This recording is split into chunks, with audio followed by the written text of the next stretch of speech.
ahead of the curve every business day. What a wild week for stocks. Investors are waiting for clues for staying on top of the story. Watch After the Bell, weeknights at 4, only on Fox Business Network. We're back with your best bets for this holiday season. Mike Papajohns. Why do you like Domino's stock has done better than Papa John's, but Papa John's makes better pizza. Bill? You know they're getting desperate when they blame poor sales on football players. You like FICO, the folks who score your credit, right? That's right. They scorecard deadbeats, of which there are all too many. What do you think? That was an Obama stock. The economy's getting much better under Trump. Ooh, I like that. Interesting stuff, gang. Thank you very much. That's it for Forbes on Fox. Have a wonderful weekend, everybody. Thanks for watching. Keep it right here. The #1 business block continues with Cashing In.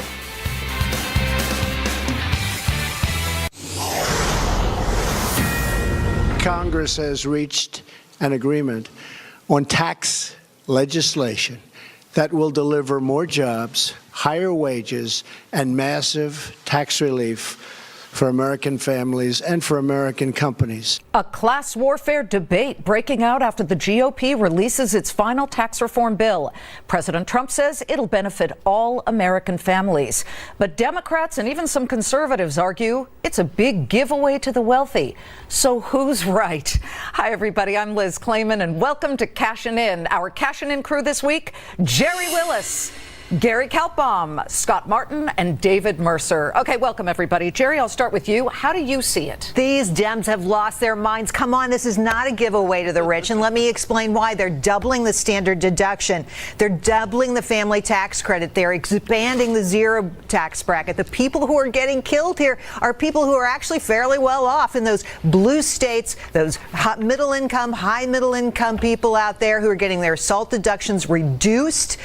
This is going to hit them big time. So I think the Dems are talking one scenario here. What they should be talking about, if they had any brains at all, is the big benefit the corporations are going to get. But hopefully that's all going to turn to the economy. We're going to see great growth because of this tax plan. Gary, people are pointing out on both sides of the aisle one issue, that these cuts are permanent for corporations, but they end up sunsetting, or they are temporary for the individual.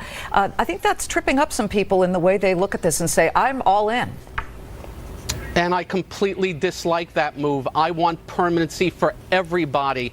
Look, it is the people that drive the small businesses that drive the economy, and that's been going on for decades. I wish they would do something about it. I don't know if they will. And look, the bottom line is the rich are going to get some things, but the rich are going to lose some things. People in high tax states are going to be paying higher taxes, and lower and middle income class are definitely getting a tax cut. I would like to see more. I'd definitely like to see more on the personal side, but hey, I'm not running the show. Well, nobody is really running the show at the moment, because as we look at what Americans think about this, I wanted to show everybody this Quinnipiac poll. By the way, this was released before the final tax bill put before the American people, but 55% of people polled disapprove, 26% approve, 18% don't know. Scott Martin, that's pretty normal. A lot of people don't take the time to read 400-plus page bills, but where do you stand on where this really helps the most people? Yeah, most people in government don't read the bills either, Liz, as we've learned over the years. Unfortunately, I think, one of the overlying themes, though, to me is when you look at capital and you look at taxpayer money, where is it best treated? Where is it best in the hands of? It's best in the hands of the businesses, the individuals. And I think to a lot of the points the panel already made, it's kind of a give and take across the brackets, but especially more of a give and take on the high end because, if you look at how, Liz, they're treating some of the pass-throughs with respect to how they're classified, some of the pass-throughs who are typically wealthy people are losing a lot of favorable tax treatment here, and that's not getting talked about. The SALT, the state and local tax deduction, certainly is one that's coming into play here that does typically hurt the wealthy. So to me, it is more of a benefit to the middle class and the lower income classes, but nobody wants to talk about it because that's not the popular thing to say if you're in Congress these days. I bet David Mercer wants to talk about it. Go ahead, David. Well, I'll just say, look, we were told by this administration, Mnuchin and others, that this tax cut would pay for itself. And you know what? That was a misleading, if not a fabrication. And the idea idea that they're now also wanting to call this a middle-class tax cut when, as we've already heard, they're making permanent the tax cuts to corporations. You know, the middle class, sorry, but that'll only be temporary. And actually, in the latter part of the term of this tax cut, you'll see your taxes increase rather than decrease. But corporations will have their permanent tax cut that will supposedly trickle down to you in wages, which we all know to be a falsehood. Oh, So David, are you saying that Obama and Schumer are wrong because Barack Obama was for a corporate tax cut, and last year Chuck Schumer said he wanted a giant corporate tax cut? So all of a sudden we have this political expediency here. All of a sudden that corporate tax cuts are bad. The bottom line is corporations need to be in line. You can't have Ireland at 13% and we being at 35%. True, This is Gary. a good thing to do for the If long I might term. respond, Okay, go ahead. To Gary, in that, look, Democrats are for tax cuts, and they have been from Ronald Reagan days. When? Oh, well, if I let you speak, please allow for the same Sorry, here. I'm sorry. Okay, no problem.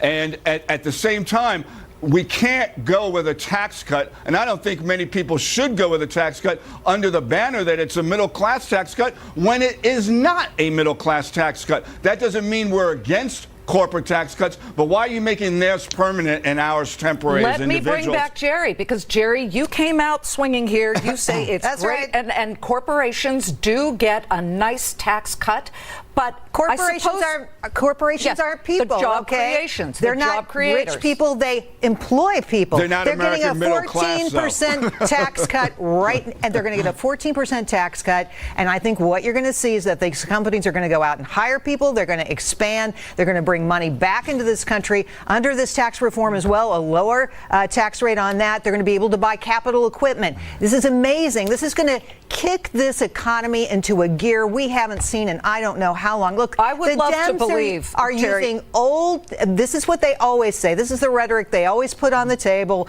and it's tired and it's not accurate. It is accurate But to Jerry, say, hold on a second, it is accurate to say, Scott Martin, that what we've been doing hasn't helped boost us up above 3% growth. You've got to try something different. This is certainly different. However, there's one part that we have seen before, and that is tax cuts and how people use the money. When George W. Bush gave a tax holiday for big corporations to bring back money offshore, which is what this one has, so that it comes back, they did not use it as everyone anticipated to build plants and start Absolutely. hiring. They ended up putting it in shareholders' pockets, which tend to be wealthier people, but also they laid off thousands of people. Exactly. How do Yeah, you and, prevent you know, that, that could- Scott?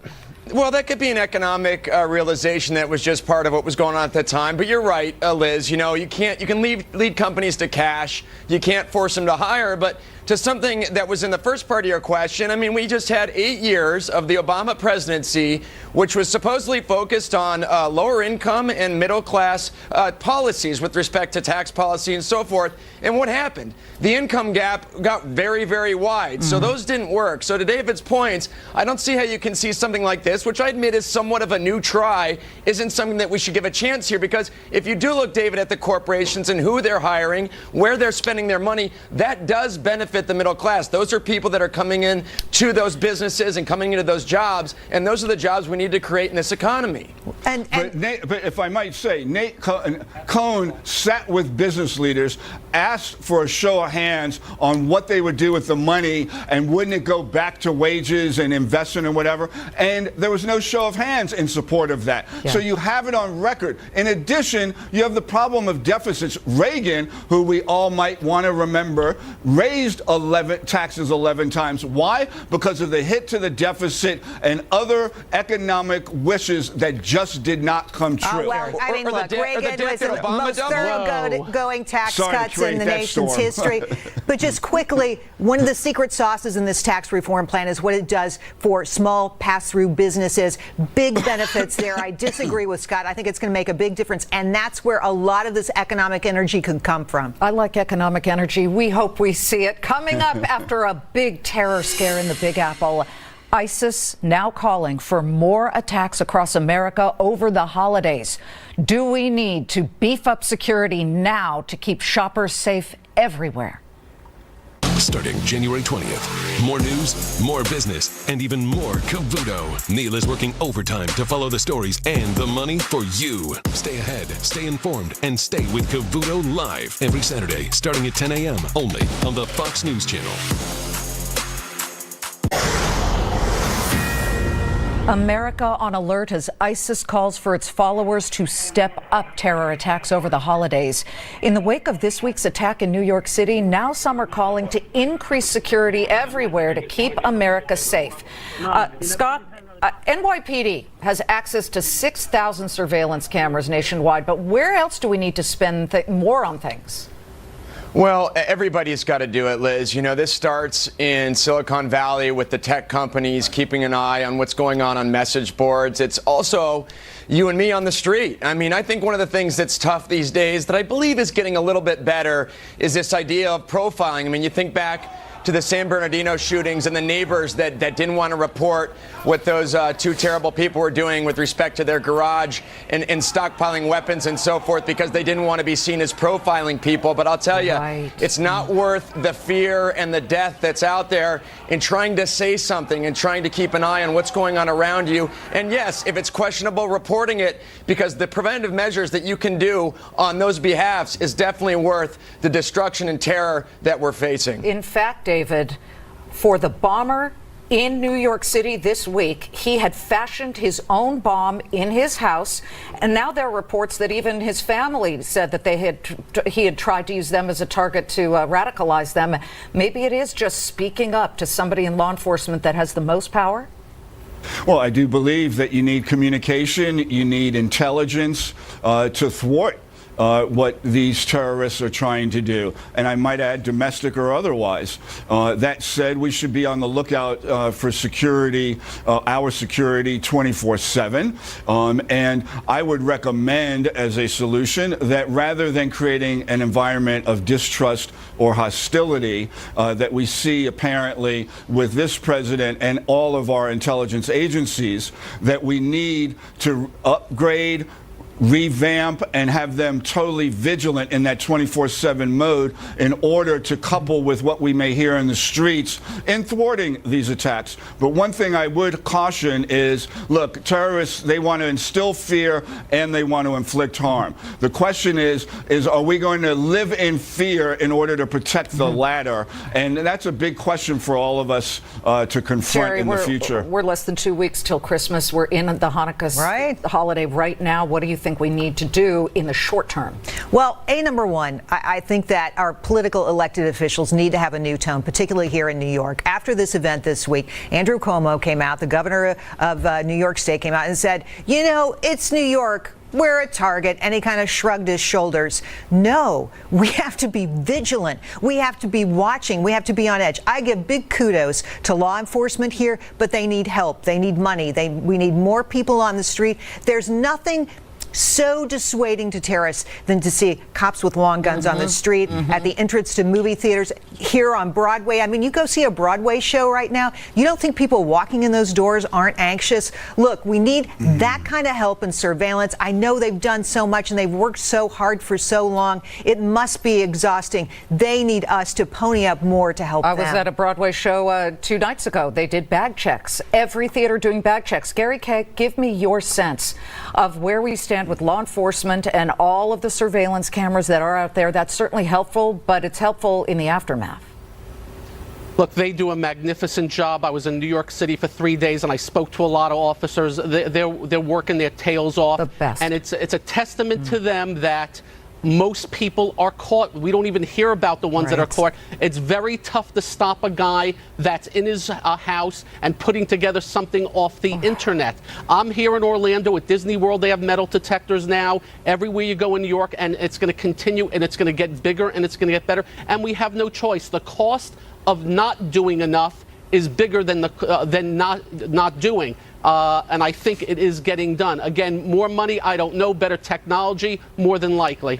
Scott? Liz, I think the tough thing, and I don't want to speak for David here, but it's all this, I'm just tired of this PC attitude where it's like, oh, you're going to offend somebody. Somebody might get upset if you say something to a law enforcement official and all of a sudden they're not doing anything wrong, but maybe they were just acting weird or having a bad day. I think it's all about actually being, like Gary said, a lot more preventive. Maybe the pendulum does swing a little bit further to that side, but just because prevention is the key to keeping us safe. And to clarify, and thank you, Scott, for that, I was not trying to be PC, nor were my remarks directed at that. It was for upgrading our intelligence apparatus to capture it before it happens. The PC issue is very touchy, and think about the regret somebody out there has today where they didn't say something and something horrible happened. Should have said something. It doesn't mean that you have to target everybody, but I agree with all of you. This is super important, but a huge thanks as we go up to this holiday season to our law enforcement. They run to the danger. That's while right. Everybody else is running out. So big Amen love and from amen. here as a Christmas gift. Coming up, 5 million new reasons to worry in 2018. Why? That's the record number, 5 million Americans defaulting on their student loans. Will it lead to a taxpayer bailout in the new year? Live from America's News headquarters in Washington. Good Saturday morning to you. I'm Leland Vittert. There was some last-minute drama, but congressional Republicans now feel they have enough support to pass their tax reform plan. Senators Marco Rubio, Bob Corker as well, saying they will vote yes, putting President Trump on the verge of his first major legislative victory. Lawmakers say they will vote on their bill next week. And a tribute to our nation's fallen heroes, volunteers placing wreaths at every tombstone in Arlington National Cemetery as they honor those who wore the uniform and gave us the freedoms we enjoy today. It's an annual tradition carried out by the groups Wreaths Across America, and it goes back some 26 years. You can help at wreathsacrossamerica.org. I'm Leland Vittert. We'll see you with Jillian Turner at the top of the hour for more news. Now back to Cashing In.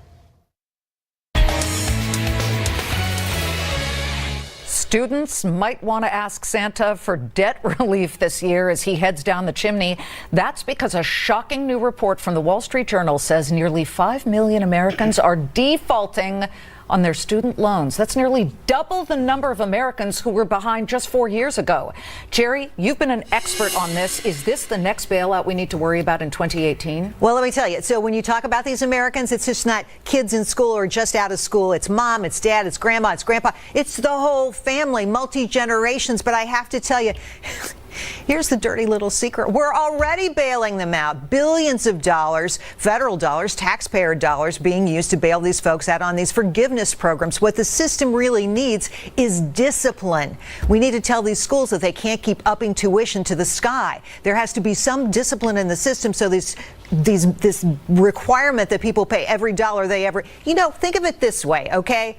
People will not pay $4 for a gallon of milk, but you tell them that 4 years at College U is $150,000. It's like, that's fine. Yeah, $150,000 is low, Scott Martin. And Jerry's right. There are now 62-year-old people who are still paying off student debt. So what is the answer here? Well, I think the answer is, unfortunately, or I guess the horse kind of left the barn already on this one, because if you look at the correlation in college costs, which Jerry brought up with how the government got into the student loan business originally anyway, the correlation's out of control, and the fact that the college costs are just crazy. And I think, too, colleges have to be responsible. I mean, you look at the fact that a lot of these graduates are still living with mom and dad. They're living in the basement. They're not getting jobs. Colleges have to be somewhat responsible for helping these kids get jobs, because that really is what's going to help with prosperity. It's going to help with paying these loans back. A bailout in the new year. David, Jerry's been covering this for so many years, and we kept thinking almost $1 trillion. Now it's more than $1 trillion. Still, we haven't seen some type of taxpayer-led bailout. Not that we want to. Sure. Yeah, and you're looking at a $1.4 trillion debt load. And, we can watch it unfold. We can watch the bubble burst like the housing bubble. And then you will need a bailout. But there are policies and solutions that are available to us. A large percentage of that $1.7 trillion or $4 trillion is the bogus loans from for profit colleges that these colleges should not be paid on. But Gary and those Kalpom, then you need forgiveness on those loans. You do have to point at the you need universities forgiveness on those too. loans to Go ahead, Gary. lower the debt load. Here is the problem. There are certain people out of Washington that are talking about the loan should be forgiven and things should be free going forward. And when people are hearing things should be forgiven and things should be free, they don't pay on their loans, and it grows bigger and bigger, and that's how we get in this place. Coming up, it's the new age term for treating yourself, self-gifting. Mike. Welcome back. Time for Fox on the Spot. Jerry, let's start with you. Okay, I'm going to commit here. Tax reform passes. I believe it. David. I believe it. David, go. The Mueller investigation or the efforts to discredit Mueller or his investigation will ultimately fail. He's already provided or insulated for that, in that with Flynn, if Mueller was removed, Flynn would still have to aid in state investigations that are not pardonable. Scott. Cash was so 2016. Plastic, those credit card things, so 2017. Yeah. PayPal is a friend of your portfolio in 2018. We own it. I like it. Gary, there's this thing called self-gifting now. It's a trend. 21% of people are buying things for themselves this holiday. What would you buy for yourself for your portfolio? Costco yesterday came out with gargantuan numbers, and they are benefiting from the internet, fighting back against Amazon. I think it's another 20% in the next year. Salsa by the gallon. That's what I think of as Costco. Hey, thanks so much, all of you. Lamb chops. I want to say thanks to the Cash and In crew and for you for joining us. That'll do it for the Cost of Freedom Business Block. Have a great weekend, America. I'll see you weekdays on Fox Business, 3 p.m. Eastern. This is happening. House Speaker Paul Ryan promising success on the biggest tax reform bill in decades. How it really affects you at home, and why a lot of Americans aren't convinced it helps them at all. Plus, President Trump's war of words with the FBI, calling their actions in the Hillary Clinton email investigation really disgraceful, and vowing to rebuild the FBI. We'll have more from the White House. And remembering America's heroes this holiday season, thousands of volunteers across the country placing wreaths on the tombs of military cemeteries, including at Arlington. We'll tell you how you can help.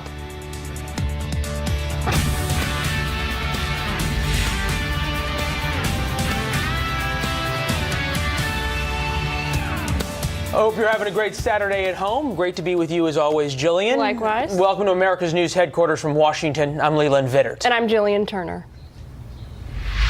Congressional Republicans have unveiled a sweeping overhaul of the nation's tax code that will affect the wallets of every American, and they're expected to vote on it this coming week. Our own Caroline Shively joins us now with all the details. Caroline? It all came together late yesterday afternoon, Jillian. They took two bills that were far apart on a number of issues, blended them together, then flipped to no votes. Now it looks like they've got the numbers to push it through both houses. Republicans unveiled the details last night. The final version keeps 7 tax brackets: 10, 12, 22, 24, 32, 35, and 37%. The corporate tax rate is slashed from 35% to 21%. The bill also repeals Obamacare's individual mandate while retaining a deduction for medical expenses. 5 of the 7 tax brackets are reduced from today's rates, but it's also expected to add $1.46 trillion to the deficit over the next decade. Republicans are calling this strong middle-class tax relief, also pointing to the doubling of the child tax credit. The Democrats say the richest Americans are the main winners, and not a single Democrat is voting yes. I'm very excited about this moment. It has been 31 years in the making. The tax reform bill is a disaster. It helps the wealthiest, most powerful corporations and individuals, and it hurts the middle class. The House should vote early next week, with the Senate a day or two later. The Senate would normally go first, but they're hoping to give the extra time for 2 ailing senators more time to get well and back to work. Senators Thad Cochran and John McCain are out dealing with medical issues. McCain's for the harsh side effects of cancer treatment. All of our thoughts and prayers go out to Senator McCain. He's having a tough time, but I'm told that he will be here next week and voting. The president has said he wants a tax bill on his desk by Christmas. It looks like Congress will deliver it to him a few days earlier. Jillian? Thanks so much, Caroline. Leland? All right, for reaction, let's bring in Oklahoma Congressman Mark Wayne Mullen. A friend of the show, has been on a lot to talk about this very issue. Good to see you, sir. You're almost to the finish line.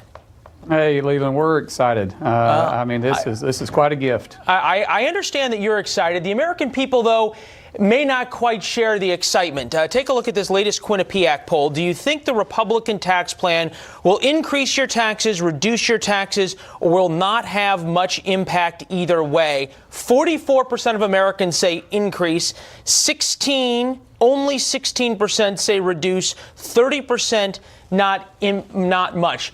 That's 16% of Americans only who are convinced so far after this long sales pitch. Do you guys have more work to do on that? Yeah, we do. Really, we have to educate the American people. We have the fake news outlets, which you guys aren't one of them, but we have the fake news outlets out there day after day that is really lambasting this tax bill. But if you take a look at it, I mean, in Oklahoma alone, on average, we're going to see $2,200 back in our federal taxes on our paychecks. We're cutting $1.5 plus trillion in taxes.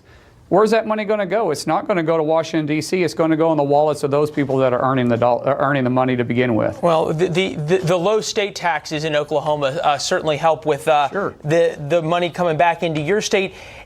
By even the most, shall we say, favorable view of this tax plan, it is going to add hundreds of billions, if not trillions of dollars to the deficit. What happened to Republicans as fiscal hawks saying we got to take care of entitlements while we take care of taxes? Why only do one?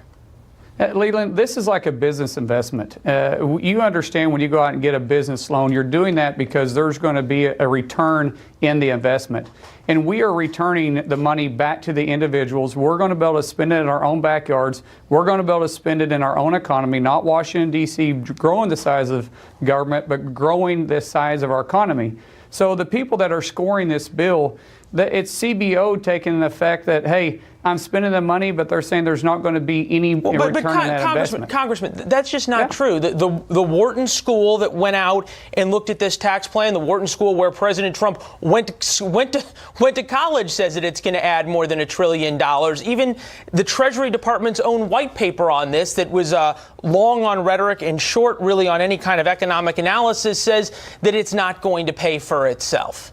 All we have to do is see a 1% jump in our economy, and that means job creators like myself, we're going to be able to create jobs because we're cutting our taxes and we're cutting the individual taxes. So you feel like all these people, even the Treasury Department's own white paper, is wrong. You don't think this is going to add a dime to the national debt? No, I think it does at first, but I think we're going to see a return within 10 years of it adding more money coming back to us. There's a lot of people that have theory in Washington, D.C., a lot of people have theory in these colleges, but very few have actually practical experience. I know personally firsthand what it's going to do when you give me more money in our company to be able to invest in it, then I'm going to do just that. I'm going to invest and I'm going to grow and I'm going to hire more people because that's what job creators do, and that's exactly what's going to happen. At the same time, when people are getting more money back, they're also going to be able to invest in their future. They're going to be spending those dollars too. Every time they spend a dollar, it helps create and sustain jobs. This goes farther than that. Let me look at the last poll that I want to get your thoughts on. And sure. This actually is one place where it seems as though the education on the tax bill has been a little bit missed. Who do you think will benefit the most from the GOP tax plan? Low income, 4%, middle class, 21%, the wealthy, 65%. On a nominal basis, perhaps that's true, depending on who the people are, but certainly on a percent basis, it's often the middle class and the lower class that's going to get the most out of this, especially with the change that Marco Rubio demanded yesterday. Again, where is the Republican disconnect in educating the American people on this? I think it's a disconnect in the people taking the polls. These same pollsters are the ones that said Hillary Clinton was going to win the White House too, and that didn't happen. We have people that are out there that's going to be investing these dollars. And Leland, I get what everybody's saying. I get the polls. But when people start receiving more money on their paycheck, this is a good thing. Sir, the polling was largely right about Hillary Clinton. The national average thought she was going to win by 2%. She won the popular vote by about that. Isn't there a problem for Republicans when Americans are saying that the wealthy is going to benefit the most, and you guys are out there saying it's the middle class? You don't see that as an issue? No, I do. I think that's we have to do better at messaging. But at the same time, when we take people just like Oklahoma, this is what I'm saying, in Oklahoma alone, they're going to receive $2,200 more each year on their paycheck. Right. That's real money. I mean, when my average district, my average household income is $42,000, and they're going to receive over $2,200 back, and that's even before they start getting the child deductions. Leland, that's real money for individuals that are hurting. Well, that is, and there's some thoughts that at least if this gets passed and the Treasury Department is able to change things, the IRS is going to be able to change things. It'll be early next year that people are going to see more in their paychecks every week. First of the year, January 1. Well, January 1 is when this goes in effect. It'll take some time to turn it around, but effectively it goes in effect January 1. So maybe you'll be getting some late Christmas and thank you cards from your constituents, sir. I hope so. Well, we hope so for you as well. Always good to have you, and a Merry Christmas to you and yours if we don't talk before. Merry Christmas, Leland. Thank you so much for having me on. Great having you. Fair and balanced as always. Our show tomorrow, 1 p.m. Eastern. We'll have a Democratic member of the House Budget Committee on. I think that Jillian Turner's interview, he's probably already prepping, getting ready. And Chris Wallace sits down with Treasury Secretary Steve Mnuchin. A lot to talk about, including the Treasury Department's own analysis of the tax bill. Time and channel, that's on the Big Fox network. Plus, Howard Kurtz and his panel will tackle the coverage of the Alabama special election. Also take us to the red carpet for the D.C. premiere of the new movie, The Post. You will not want to miss that. 11 a.m. Eastern tomorrow. And President Trump is headed to Camp David for the weekend following a speech at the FBI Academy yesterday where he told graduates he's got their back 100%. This also came after he criticized the federal law enforcement agency yesterday on his way to the address. Garrett Tenney is live at the White House with more on this. Good afternoon, Garrett. Jillian, good afternoon. You'll remember it was only a couple of weeks ago that President Trump tweeted that the reputation of the FBI was in tatters. And that was before a whole new set of revelations came out suggesting political bias may have played a role in the decisions that senior FBI officials made in their investigations. Well, yesterday, as President Trump departed the White House for a graduation ceremony at Quantico, he called those revelations disgusting and took another shot at his top law enforcement agency. Well, it's a shame what's happened with the FBI, but we're going to rebuild the FBI. It'll be bigger and better than ever. A little over an hour later, the president received a hero's welcome at the FBI's National Academy for the graduation ceremony of more than 200 law enforcement officers who completed a special training program by the Bureau. In that speech, the president took a much different tone and praised police officers as well as the rank and file agents of the FBI. I have so many friends that are police officers, so many people in the FBI. These are great, great people. These are really heroes for all of us. Later in the day at a summit on combating violent crime, Attorney General Jeff Sessions defended the FBI when he was asked about the president's assessment of the Bureau's reputation. Well, I don't share the view that the FBI is not functioning at a high level all over the country. He spoke to them today, the first time a president in 47 years has spoken to the FBI at Quantico, their graduating police academy class. Yeah, and both the FBI and the Department of Justice will be front and center again this next week as former Deputy Attorney General Bruce Orr and the Deputy Director of the FBI, Andrew McCabe, are both set to testify on Capitol Hill. Jillian? Thanks so much, Garrett. For more on all of this, I want to bring in Jeff Mason of Reuters. Jeff, thanks so much for being with us today. We appreciate it. I want to get your reaction to something the president said yesterday on the South Lawn of the White House on his way to the FBI Academy.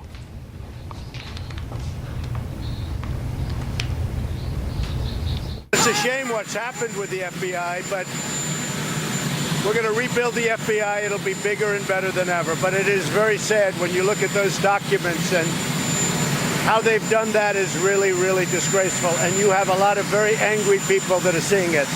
It's a very sad thing to watch, I will tell you that. Now, this on his way to address the FBI. So he's obviously doubling down on his war with the intelligence community, right? For sure. And it's interesting. It's important to look back and see that this is a trend that the president, both as a candidate and then since coming into office, has done. He's been very critical of the intelligence agencies, including the FBI, including the CIA. This latest criticism, I think, is clearly related to the fact that news stories came out saying that there were some FBI agents who were part of the Clinton email probe who exchanged these text messages that were critical of him. But now, all that being said, I can't think of a president in history that managed to succeed in the position without the support and trust of the intelligence community writ large. Quite simply put, I think the president relies on them for the best information so that he can make the best policy decisions. So do you think this gambit is worthwhile for him? Do you think he'll be able to do something that no president has really done before, and that is go it alone without the intelligence community? I don't think as President of the United States you can go it alone without the intelligence community. There are so many aspects to being the chief executive of the country, essentially, which is what President Trump is.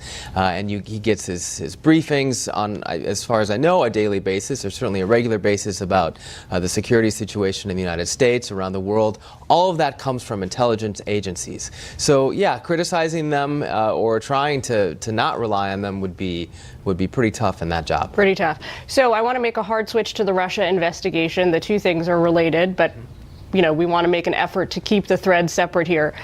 James Comey, the former FBI director, weighed in with a series of sort of cryptic tweets over the last couple of days. He talked about things like citizen safety lies in the hands of the prosecutor, and if you wish to know a man, give him power. These are things he said on Twitter.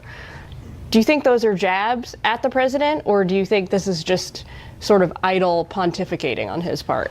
Well, it's hard to believe it's idle pontificating, but it's really impossible to say if it's a deliberate jab. But I do think that James Comey is watching very closely what's going on in the agency that he used to lead. Certainly, he still is an integral part of that, and the role that he played until President Trump fired him is being looked at. So when he weighs in or says things like that on Twitter, it's not unreasonable to believe that might be a commentary on what the president is saying. And is it helpful or unhelpful to the cause? Well, whose cause? Put it this way: is it helpful or unhelpful to proceedings? Yeah. Is this something he should be doing? That's a good question. I mean, I think that certainly, as I said just now, he's an important figure in this entire thing. So just like everything that President Trump is tweeting or saying is no doubt things that could be looked at or could be investigated if needed. What Comey says and does is important as well, because he's a critical figure. So he's a critical figure in the investigation, even though he's no longer leading the FBI. He's not leading the investigation. He's no longer part of the investigation. That's right. He still remains a central focal point, I think. Because of the role he played coming up until now. Yes, absolutely. All right. Well, Jeff Mason, thanks so much for being with us on this Saturday. Thanks.